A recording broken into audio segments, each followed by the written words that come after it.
All right, let's get right into it. Today, we're cracking the code on the ISACA Advanced in AI Audit Exam. But look, this isn't about memorizing a bunch of facts. It's about getting into a very specific mindset. My whole goal here is to deconstruct the exam's logic so you can walk in there thinking the right way to pass. Okay, first things first. You've got to know the battlefield, right? Take a look at these domain weights. AI operations is huge, almost half the exam at 46%. Then you've got governance and risk right behind it at 33%. Do the math? That's nearly 80% of your score right there in just 2 areas. So the takeaway is pretty obvious. This is where you need to live and breathe. So here's our game plan for today. We're going to start with the overall strategy, then we'll dive into a core question from each of the key areas to really pull out the principles they're testing you on, and then we'll wrap it all up into one single exam-winning mindset. Sound good? Let's go. Let's talk strategy. The AIIA exam is not a trivia night, you know? The official ISACA study guide flat out tells you to watch for keywords like best, most, or first. What does that mean?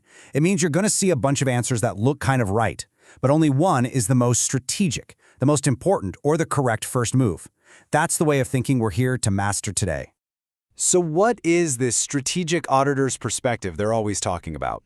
Honestly, it's pretty simple. For every single question, you need to stop and ask yourself, what is the core principle they are actually testing here? Is this about governance? Is it about risk, operations?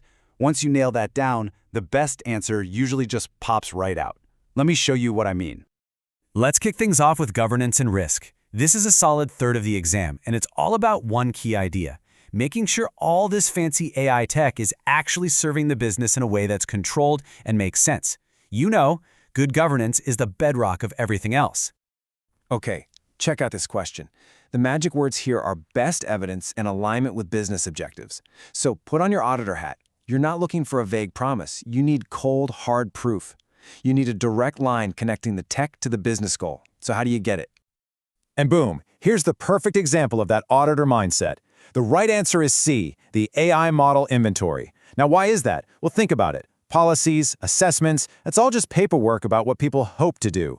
An inventory, on the other hand, is a concrete list. It says, model XYZ exists for this business function, period. It's direct, it's traceable, it's real evidence. And that's exactly what an auditor loves to see. Don't just take my word for it. The ISACA guide says it right here. Look at those words: centralized view, business integration, ownership.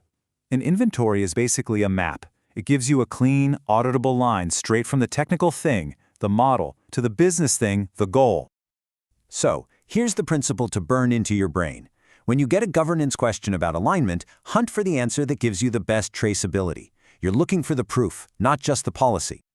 All right, let's switch gears and see how this all applies to the biggest domain on the exam: operations and performance. This is all about what happens when the rubber meets the road, how these AI models actually perform and sometimes fail once they're out in the wild. Okay, this is a classic scenario. You've got a model that was working great, and now, all of a sudden, it's not. It completely missed a big surge in demand. As the auditor, you're the detective. What's the most likely reason for a model's performance to get worse over time? Now, before we even look at the options, we need to get our heads around a super important concept: data drift.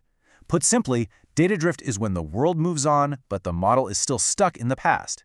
The data it seemed today in the real world just doesn't look like the old data it was trained on anymore. Now let's break this down. The correct answer is B, data drift. Why? Well, because the other options, things like limited data or overfitting, those are all problems that happen when you're first building the model. The question is a big clue. It says the failure happened recently, after it was deployed. That's the smoking gun for data drift.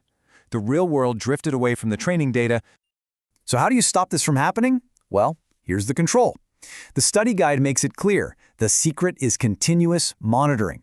You have to constantly be checking the data the model is seeing now against the data it saw back then. That's how you spot drift before it becomes a disaster. So here is your big takeaway for operations. AI models are not a set-it-and-forget-it kind of deal. They live in a world that's always changing. So when you see a question about a model that starts failing over time, your brain should scream, data drift. Okay, on to our last deep dive: auditing for ethics and trust. This is where we get into the really critical stuff: bias, fairness, and of course, what you do when your AI system is actively under attack. So here's a real pressure cooker of a scenario. You have a confirmed data breach happening right now. And there's that magic word again, first. The exam wants to know if you can prioritize when the alarms are blaring. What is the absolute #1 must-do first thing in any security incident? And this lays it out perfectly. Before you start digging into what happened, before you try to fix anything, and definitely before you start making phone calls, you have to contain the threat. You have to stop the bleeding. First things first, you isolate the systems to stop the damage from spreading. The study guide couldn't be clearer about this. Your #1 priority is containment. Everything else, figuring it out, fixing it, telling people about it, all of that comes later. You can't put out a fire by analyzing its chemical composition. You have to contain it first. So the principle for any incident response question is dead simple. Containment first, always. Don't let yourself get distracted by other options that sound important, like calling the regulators. You isolate, then you escalate. All right, let's bring it all home. We've looked at 3 totally different domains, 3 different kinds of questions, but I hope you started to see it. There's a clear, repeatable pattern here. This isn't about memorizing 3 different things. It's about learning one unified way to think. And this is it. This is the auditor's mindset in a nutshell. For governance questions, you're looking for traceability. Show me the evidence. For operations questions, you're thinking about dynamism.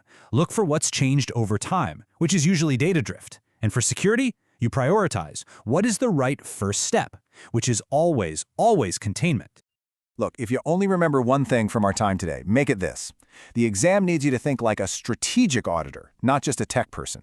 It's not enough to know what data drift is. You have to know why it matters to the business and how you can prove it's happening. Always be asking why and how can we prove it. So as you keep studying, hold on to this framework. It's going to help you slice right through the confusing options and see the core principle they're testing you on. Now, which of those areas feels a little less intimidating?